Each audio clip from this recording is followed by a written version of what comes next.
വിവാദം കത്തിക്കയറുന്നുണ്ടെങ്കിലും എമ്പുരാൻ ബോക്സ് ഓഫീസിൽ കുതിക്കുകയാണ്. ബോക്സ് ഓഫീസിൽ തമ്പുരാനായി എമ്പുരാൻ വാഴുകയാണ്. മാർച്ച് 27 രാവിലെ 6 മുതലാണ് എമ്പുരാന്റെ പ്രദർശനം ആരംഭിച്ചത്.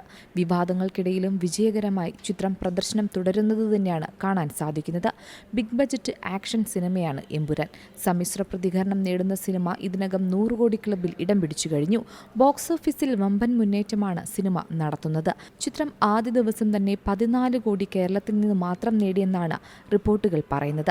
ആഗോളതലത്തിൽ 65 കോടിയാണ് സിനിമയുടെ ഓപ്പണിംഗ് ഡേ കളക്ഷൻ. എന്നാൽ രണ്ടാം ദിനത്തിൽ എമ്പുരാന്റെ മലയാളം ഒഴികെയുള്ള മറ്റു വേഷങ്ങളുടെ കളക്ഷനിൽ ഇടിവുണ്ടായിരിക്കുന്നു എന്നാണ് റിപ്പോർട്ടുകൾ പറയുന്നത്. റിപ്പോർട്ട് പ്രകാരം രണ്ടാം ദിവസം എമ്പുരാന് 45% ഇടിവാണ് ഉണ്ടായിരിക്കുന്നത്. 12 കോടിക്കടുത്ത് മാത്രമാണ് രണ്ടാം ദിവസം ചിത്രം ഇന്ത്യയിൽ നിന്ന് നേടിയിരിക്കുന്നത്. ഇതിൽ 10 കോടി കേരളത്തിൽ നിന്നാണ് സ്വന്തമാക്കിയത്. അതേസമയം സിനിമയുടെ തെലുങ്ക് വേർഷൻ 27 ലക്ഷവും തമിഴ് പതിപ്പ് 30 ലക്ഷവും ഹിന്ദി വേർഷൻ 40 ലക്ഷവുമാണ് നേടിയത്. എന്നാൽ കന്നഡ പതിപ്പിന് വെറും 3 ലക്ഷം മാത്രമാണ് നേട്ടമുണ്ടാക്കാൻ സാധിച്ചത്. ചിത്രത്തിന്റെ മലയാളം പതിപ്പിന് ഓവർസീസ് മാർക്കറ്റിൽ ഉൾപ്പെടെ വലിയ സ്വീകാര്യതയാണ് ലഭിക്കുന്നത്. സമ്മിശ്ര പ്രതികരണമാണ് ലഭിക്കുന്നതെങ്കിലും അതൊന്നും കളക്ഷനെ ബാധിക്കുന്നില്ല. സിനിമ വളരെ വേഗം 200 കോടിയിലേക്ക് എത്തുമെന്നാണ് ആരാധകരുടെ കണക്കുകൂട്ടൽ. പല തിയേറ്ററുകളിൽ മാരത്തോൺ ഷോകളാണ് സംഘടിപ്പിച്ചിരിക്കുന്നത്.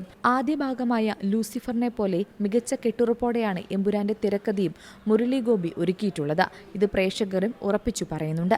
പൃഥ്വിരാജിന്റെ സംവിധാന മികവും മലയാളികൾ ഏറ്റെടുത്തു. മോഹൻലാലിന്റെ ഇൻട്രോയും വരുന്ന സീനുകളിലെ സ്ക്രീൻ പ്രസൻസും ആവേശത്തിലാഴ്ത്തുന്ന അനുഭവമാണെന്നും ആരാധകർ പറയുന്നുണ്ട്. Entertainment desk, C Malayalam news. പുതിയ വാർത്തകളും വിശേഷങ്ങളും ഇനി വിരൽ തുമ്പിൽ. എല്ലാ ഡിജിറ്റൽ പ്ലാറ്റ്ഫോമുകളിലും ഇപ്പോൾ സി മലയാളം ന്യൂസ് ലഭ്യം.